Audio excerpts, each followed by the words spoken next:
Hey, welcome back, everyone. Episode 12 of the War Journal podcast. And today we're going to have something a little different.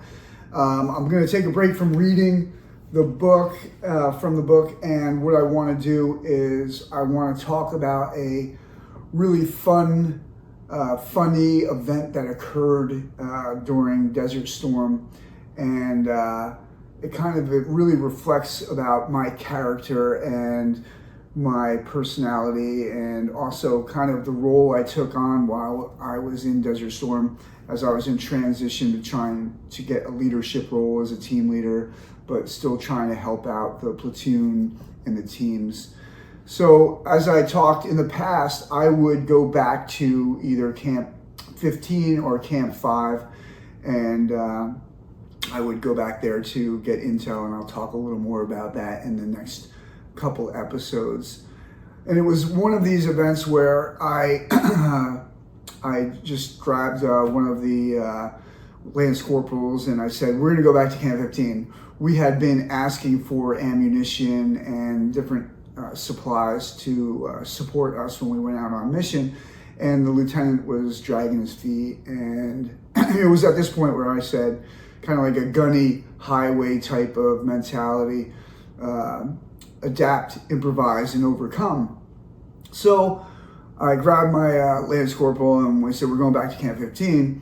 And my idea was that I was going to try to get some ammo. We needed more 5.56, we needed 203 rounds, we needed claymores, we needed, all of these things to make sure we could be effective when we were on patrol.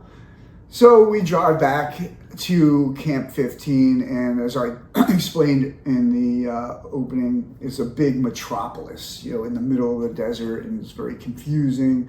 You're driving around, and so we finally see the ammunition depot, and the ammunition depot is huge, and it's guarded. There's a fence around it, and HESCO barriers.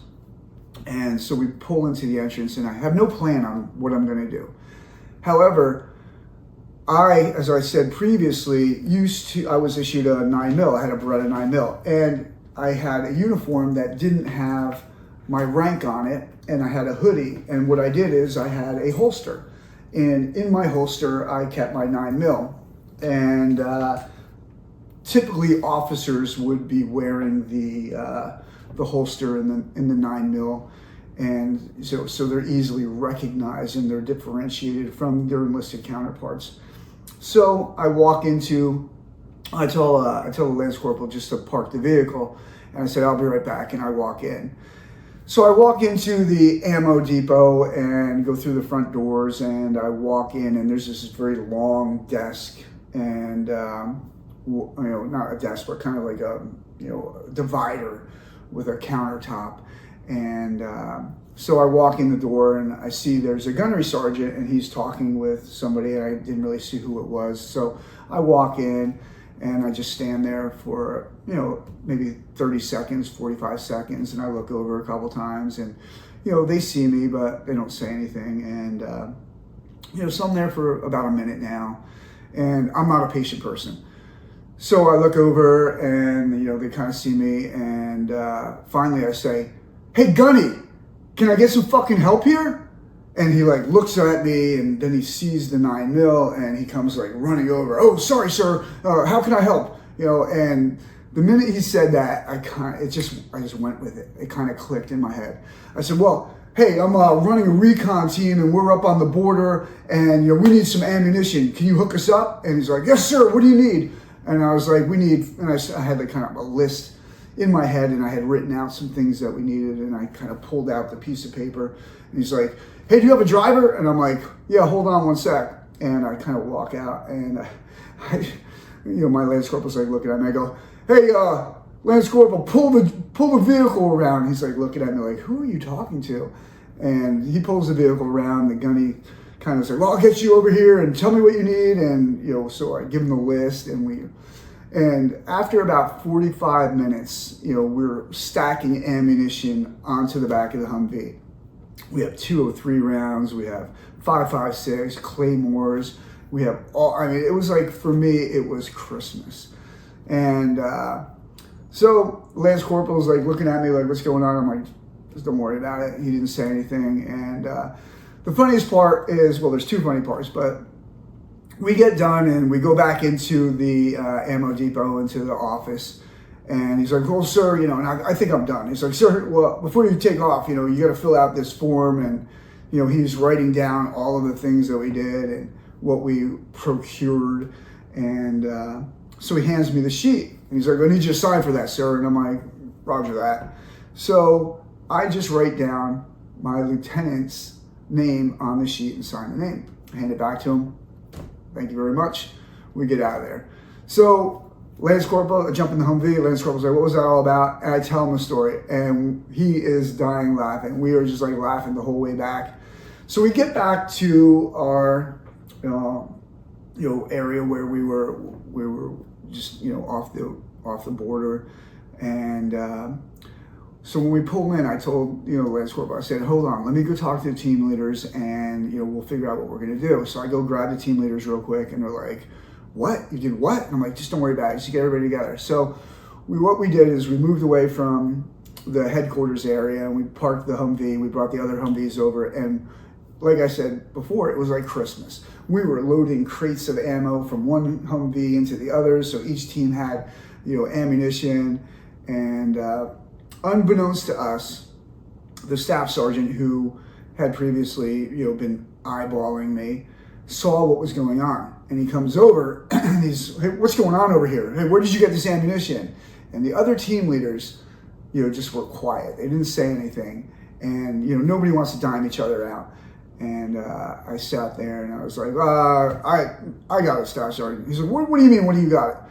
And so he starts chewing my ass. He's like, brings me over to the lieutenant. And, the lieutenant all of a sudden wants to know what's going on. What happened?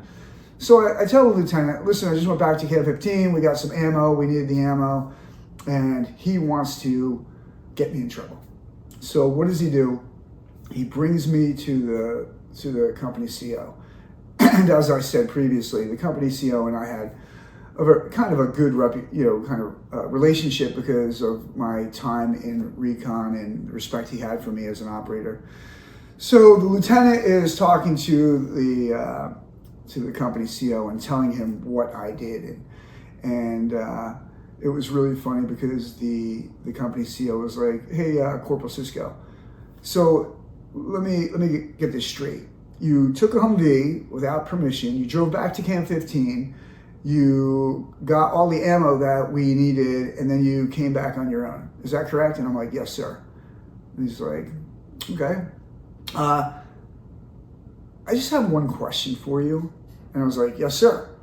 And he goes, "Who signed for all of this stuff?" And I looked at the lieutenant and I pointed at him. I go, "He did, sir." And the lieutenant was just red. You could see his face was beet red and he was not happy. And the company CO was kind of got a laugh out of it. And anyway, what happened was everybody just kind of just blew it off and we got the ammo we needed and it was a win for all.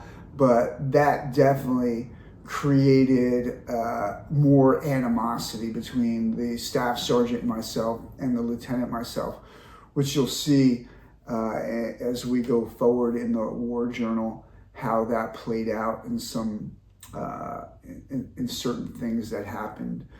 But I hope you enjoyed that one. I wanted to, kind of share with you a fun kind of episode that happened in the whole chaotic environment, and kind of really give you a little more insight into who I am and the things I did over there and why I did them.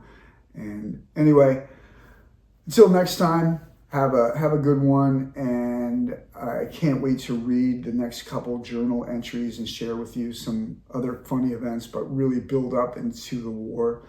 And then I really want to talk about one of the next guests who's going to be on the podcast with me, Corporal Belinda White, who really was and is, she was an amazing Marine, and the things that she did over there and the experiences that she had, I really have an immense amount of respect for her, for her strength and resilience, the things that she went through and that she's dealing with in her life, that she took from Desert Storm and had to deal with for her entire life.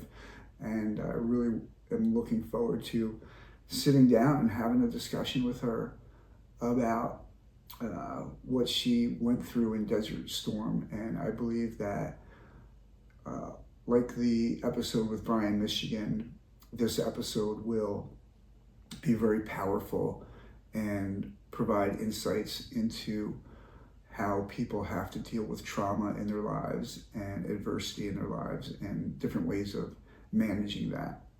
So anyway, once again, please, let's grow this community and share it, like it. And I love your comments, so keep them coming. And I like answering the questions that you bring forward. And until next time, be safe. And I look forward to our next time we're together. Thank you.